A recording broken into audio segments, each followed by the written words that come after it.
Être ce que nous voulons avec fierté et passion, le Grand Cherokee 2015, le meilleur de nous-mêmes, vous présente Mecamag. CT Motors, le spécialiste de vos déplacements, vous présente Mecamag.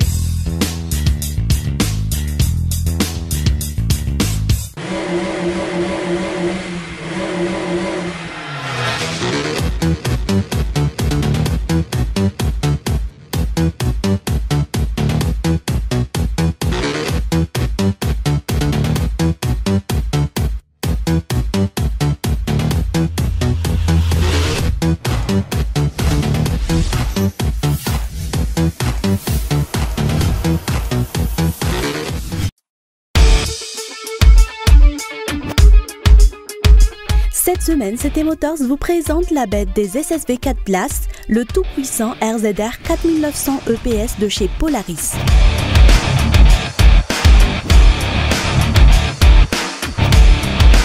Autant dire que les premières impressions sont de mise, une ligne particulière agressive dans la lignée des RZR naturellement, un intérieur plutôt spacieux pour un SSV et surtout un moteur ronronnant tel un tigre prêt à bondir sur sa proie. Commençons ce tour d'horizon par l'aspect le plus évident de la bête, le design. Le 900 EPS 4 places arbore un look très bestial. Toute sa ligne est clairement conçue pour évoluer en compétition, que ce soit en off-road, dans la boue ou dans le désert.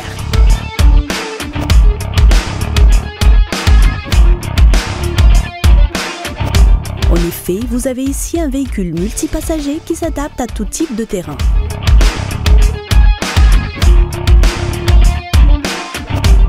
En son cœur bat un moteur ProStar 900 délivrant une puissance maximale de 75 chevaux. La transfert de puissance au sol est assurée par une transmission RZR XP faite maison.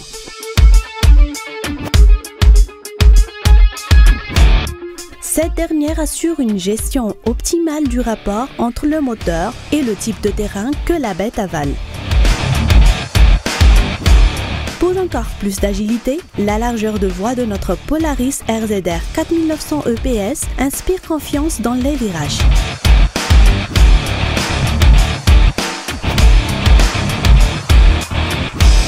Ici, le système de 4 roues motrices n'est plus en demande à l'instar des autres modèles de la maison, mais carrément un système AWD permanent haute performance permettant aux roues avant à tracter le plus longtemps possible, favorisant un transfert de masse digne de ce nom. Tout ce monde est suspendu sur une technologie de haute volée baptisée Fox Performance Series 2.0 Podium Mix. En termes simples, ce long nom signifie une suspension réglée avec précision qui s'adapte à votre façon de conduire et au type de terrain sur lequel vous évoluez. À noter que le châssis tubulaire particulièrement rigide est conçu pour la nouvelle géométrie de suspension afin de garantir moins de vibrations à l'intérieur du véhicule et une meilleure réponse de la suspension.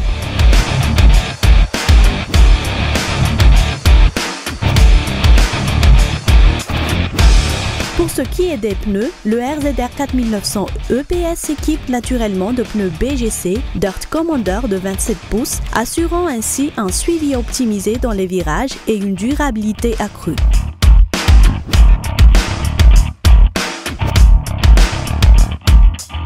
Tout cela est une bonne raison de s'armer volontiers de ce bolide de compétition haute performance, mais ce n'est pas fini. Les pros le choisissent déjà pour son prix qui n'a rien à envier avec les modèles de haut de gamme, mais aussi et surtout pour sa facilité d'entretien. Que ce soit le filtre à air, les bougies, l'accès au remplissage d'huile, ils sont tous faciles d'accès, ce qui n'est pas anodin pour les fanatiques d'entretien.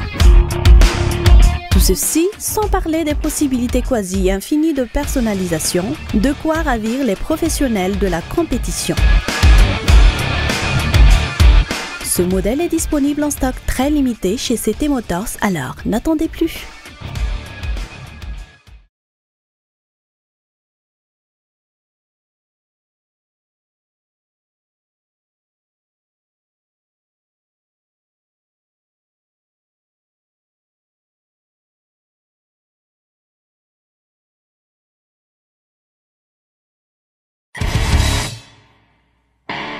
falmeravatsika rehetra izay mpanaraka sy mpakafy fandarana Mekamag eto amin'ny Kolo TV indray amin'ity androany ity. Asaina mpitiavana renao anaraka izany hatramin'ny farany.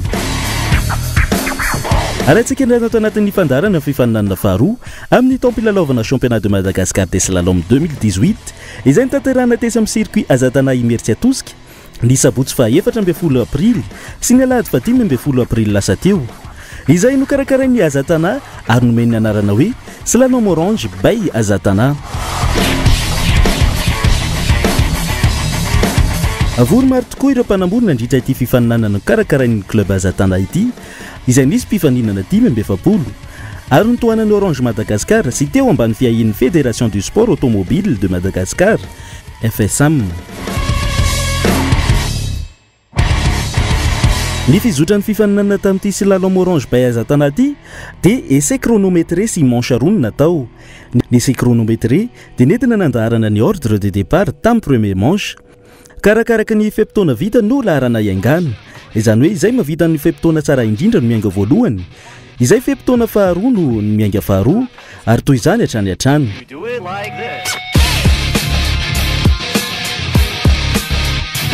Ny deuxième manche kosa dia nifanohitra tamin'izany. Ka izay navita ny feptaona tsara indrindra tamin'ny premier manche no miainga farany ary izay navita ny feptaona ratsy indrindra no miainga voalohany.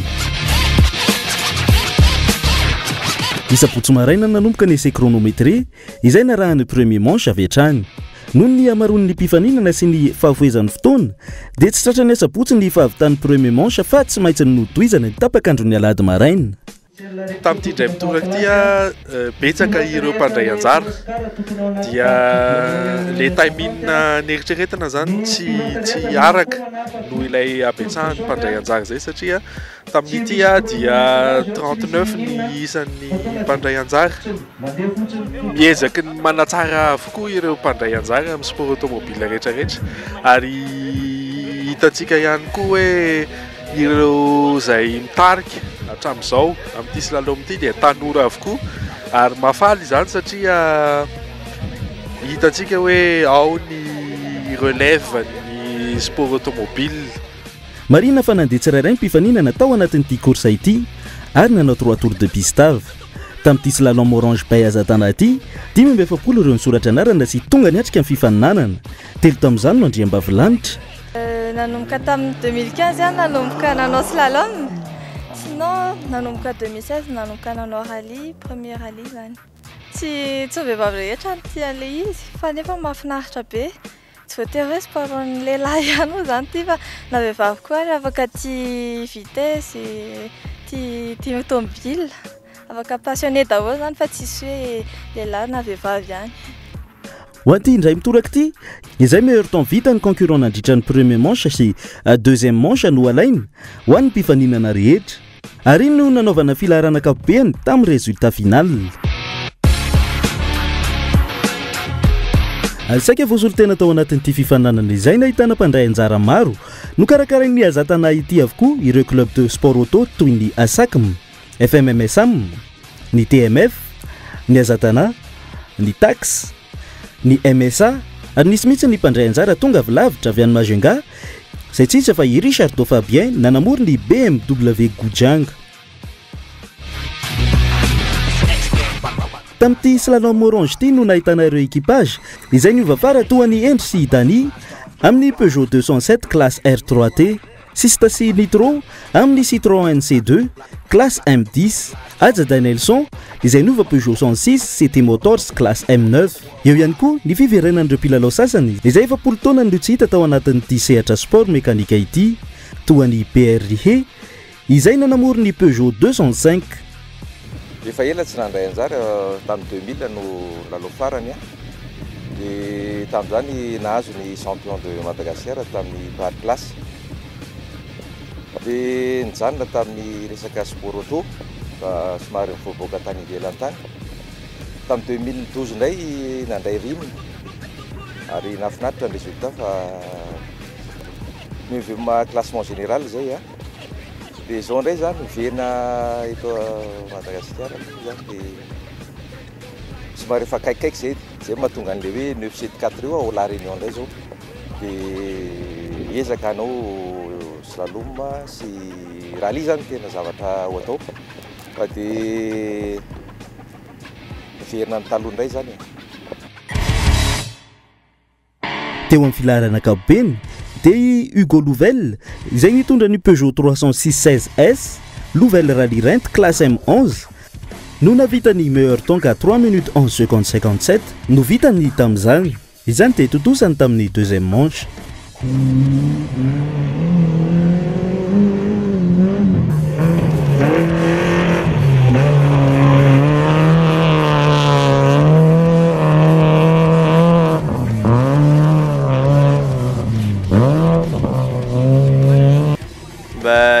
La course s'est très bien passée, oui, puisque déjà je finis premier sans aucun souci. Le combat a été serré jusqu'au bout. Bon, finalement j'ai fait un meilleur temps, mais tu aurais pu faire un très bon temps aussi.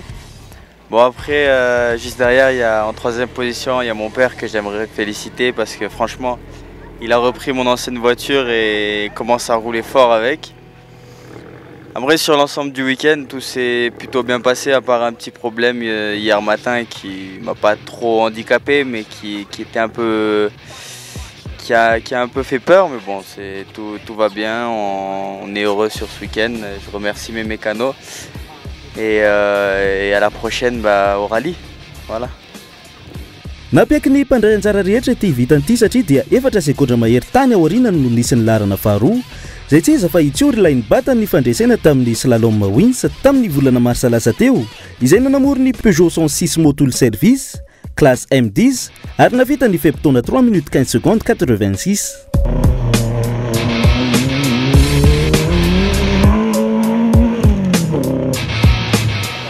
Afapo tanteraka aloha amin'ny fahombiazana satria niezaka nitady foana aloha hatrany ary ny tomobile dia mbola tokony exploitena foana satria mbola tsy farany reny zany. Dia miezaka foana dia manao performance tsara. Ny anay moa championnat de Madagascar ny divana dia tsy maintsy gérena koa ny tomobile satria 3 semaines zay dia efa misy championnat manaraka indray. Ny organisation nafinaritra fa isorana ny organisateur dia timing fotsiny mila jerena tsara amin'ny manaraka fa eo no ohatran'ny indro keliny fotsiny. Larana fahatelo dia Gérard Louvel izay nitondra ny Citroën C2 Louvel Rally Rent classe M10 navita ny feptona 3 minutes 19 secondes 11 centièmes, izany hoe 3 secondes 25 taorianan'ny Tsiory ary 7 secondes mahery aorianan'ny Hugo Louvel. Marina fa izy telo voalohan'ireo dia samy avy ao amin'ny club FMMSAM. Teo amin'ny larana fahaefatra no nisan'ny Mick avy any amin'ny club TMF nitondra ny Citroën C2 classe M10 ary navita ny feptona 3 minutes 21 10 centièmes.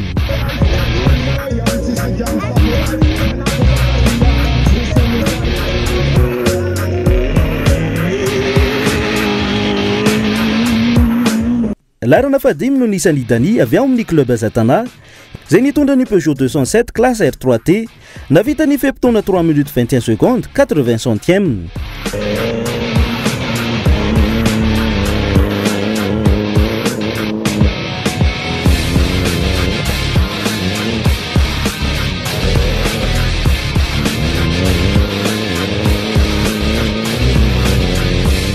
Larana fahenina ifaniry avy amin'ny club TMF nitondra ny Citroën C2 classe M10 izay navita ny feptona 3 minutes 23 secondes 72.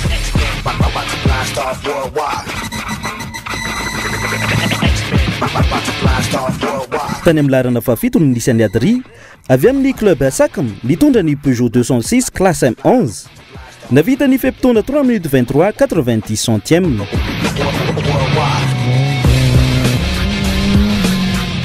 Teo amin'ny larana fahavalo izy teny eo avy amin'ny club FMMSAM izay nitondra ny Peugeot 106 T2R classe M10 ary navita ny feptona 3 minutes 24 secondes 59.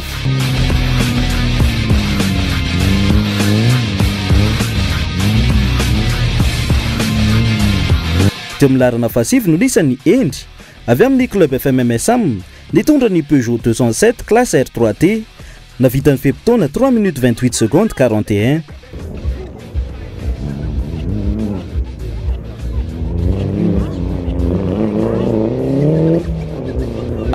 omaly moa zany a mbola somary sahirana kely satria tôbila vaovao izy ty na zatra moa le Citroën Saxo maintimainty cool TV netiny iny de ty tomobile ty 207 R3T samy hafa mihitsy zany le izy na le classeny a de mbola niezaka zatra an'le tôbila fa na le conducteur mila misadapte am'le 207 fa tsy mitovy ohatran'ny fitondrana ny Saxo.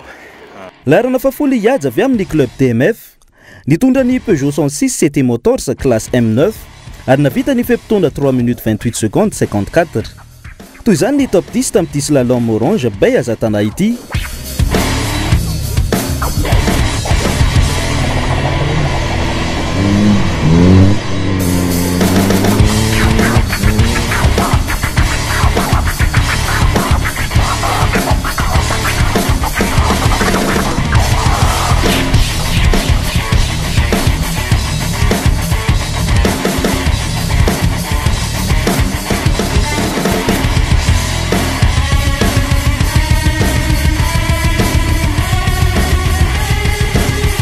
Hoaraintsika kosa ireo classement par catégorie sy par classe.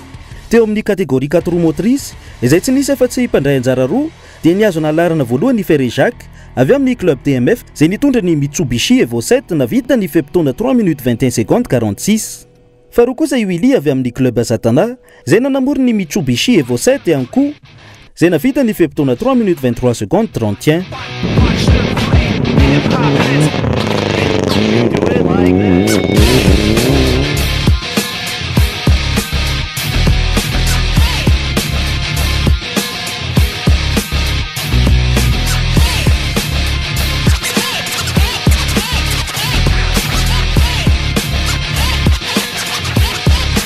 Teo amin'ny catégorie 2 roues motrices propulsion kosa dia i Michael Louvel avy amin'ny club FMMSAM izay nanamora ny BMW no nahazo ny toerana voalohany raha navita ny fepitondra 3 minutes 29 secondes 53.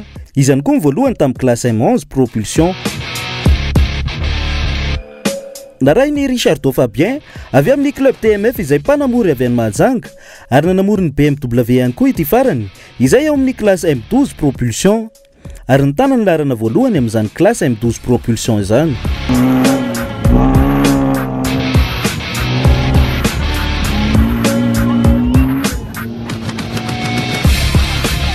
Iso afahana izay avy ao amin'ny club taxe ary nanamora Peugeot 505 VM Sport fitsakana classe M12 propulsion. Izy kosa nanakatona ny top 3 tamin'ity catégorie 2 roues motrices propulsion ity. Isanjany koa zany ny faharoa amin'ny classe M12 propulsion.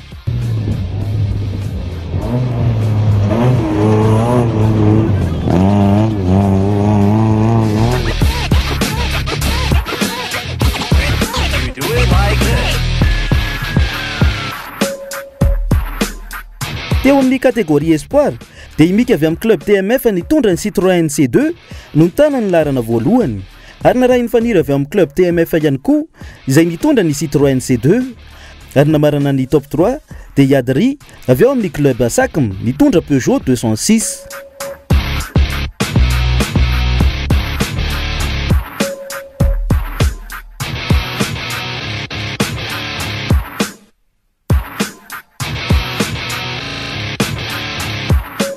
Teo amin'ny catégorie jeune, Hugo Louvel avy ao amin'ny club FMMSAM izay nanamora ny Peugeot 306 no nandrombaka ny toerana voalohany. Naray ny Endry avy ao amin'ny club FMMSAM ihany koa izay nitondra Peugeot 207. Ary namarana ny top 3 tamin'ny catégorie jeune dia i Adri avy ao amin'ny club TMF izay nanamora Peugeot 205.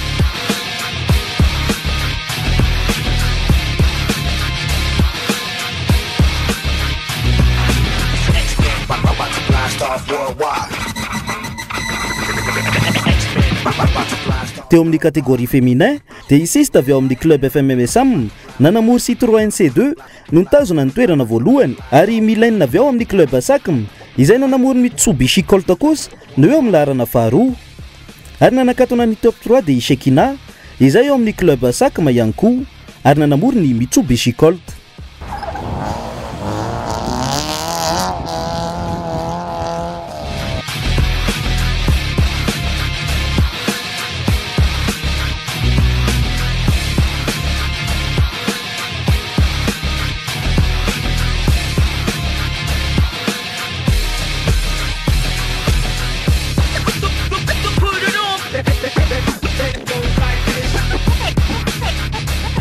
teo amin'ny catégorie rookie dia i Richardo Fabien avy ao amin'ny club TMF izay nanamorony BMW ny voalohany ary narahiny Pipo avy ao amin'ny Asakm nitondra Citroën AX teo amin'ny laharana faharoa.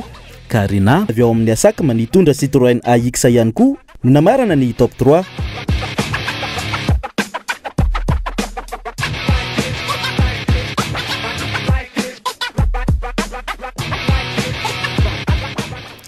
Teo amin'ny classe R3T dia idany avy ao amin'ny club Azatana izay nanamory Peugeot 207 no niazona ny laharana voalohany ary Endry avy ao amin'ny FMMSAM izay nanamory ny Peugeot 207 ihany koa no nitana ny laharana faharoa.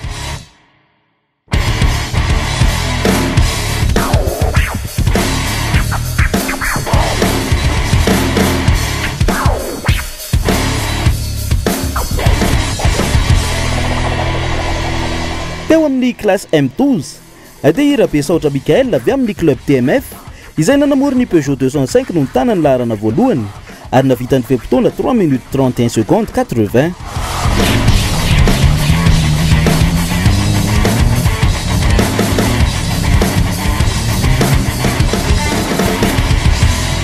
Ian Jacob avy ao amin'ny club Azatana ary nitondra Golf 3 Loc 20 Sakos no nitana ny laharana faharoa 2 secondes 13 aorianany Rabesaotra Mikael.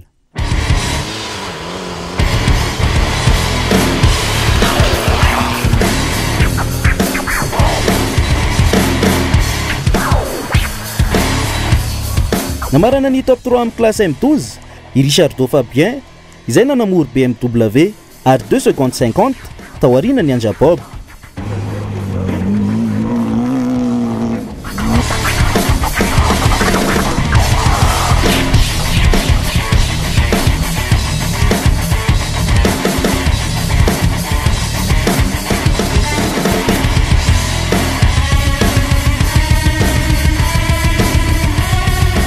Teo amin'ny classe M11 dia i Hugo Louvel izay nitondra Peugeot 306 16S Louvel Rally Rent no nitana ny laharana voalohany izay narahany Adri avy ao amin'ny club Asakma teo amin'ny laharana faharoa nanamory Peugeot 206 izay 12 secondes 33 taorianany Hugo Louvel.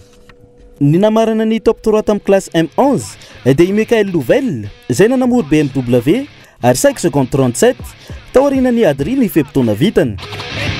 Do it like this. Teo amin'ny classe M10 dia itsory izay nanamory Peugeot 106 Motul Service no nitazona ny laharana voalohany izay narahany Gérard Louvel nanamory Citroën C2 Louvel Rally Rent teo amin'ny laharana faharoa ary Mika nitondra Citroën C2 no namarana ny top 3 amin'ny classe M10.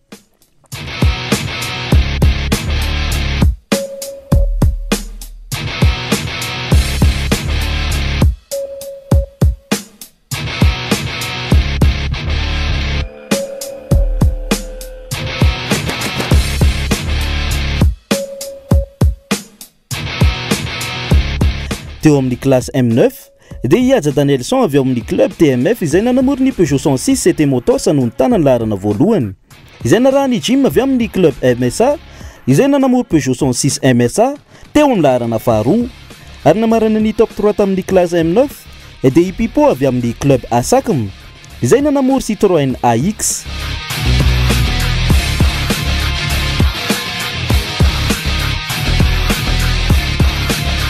Teo amin'ny classe T2M kosa dia TDI avy amin'ny FMMSAM izay nitondra Ford Ranger no hany mpandray anjara tamin'ity classe ity ary izy ihany koa zany mazava ho azy no nitazona ny laharana voalohany.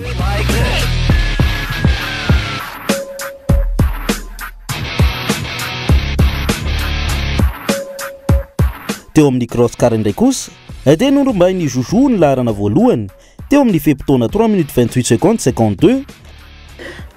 Somary sarotsarotra tamiko aloha le course tamin'ny maly sy androany iny fa ohatrany tsy dia salama maly dia efa niezaky ny nanao ihany dia androany moa ohatrany efa nety ny fahasalamana dia nety koa moa le fiaranentina koa nety androany dia izay no vokatra azy zany hoe nahazo voalohany dia soran'Andriamanitra sy sorana mikarakara rehetrarehetra e.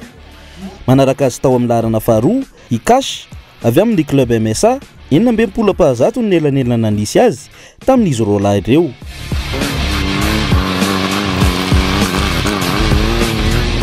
teo amin'ny larana fahatelo i Radokely izay 2-0 ny tao aorian'ny Cash. Teo amin'ny larana fahaefatra IVV tao amin'ny fepitona 3 minutes 36 secondes 55, izany hoe 3 sekondra sy 10 ny tao aorian'ny Radokely.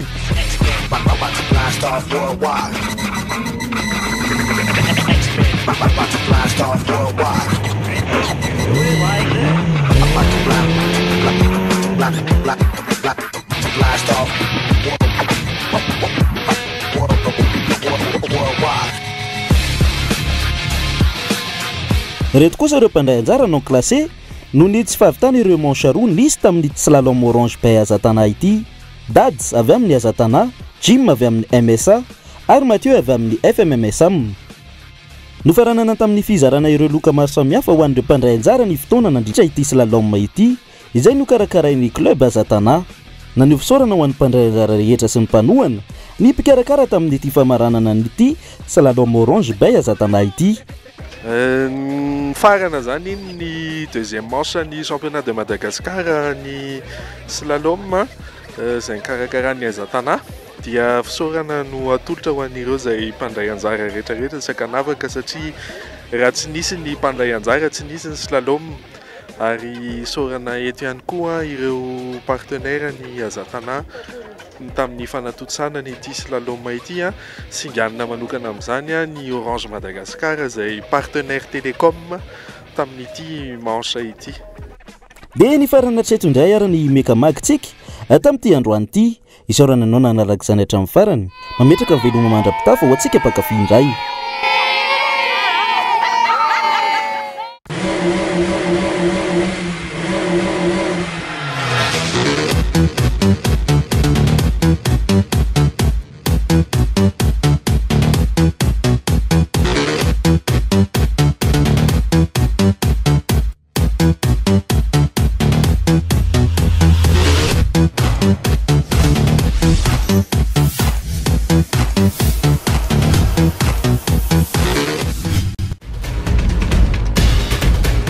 Être ce que nous voulons avec fierté et passion, le Grand Cherokee 2015, le meilleur de nous-mêmes, vous a présenté Mekamag. City Motors, le spécialiste de vos déplacements, vous a présenté Mekamag.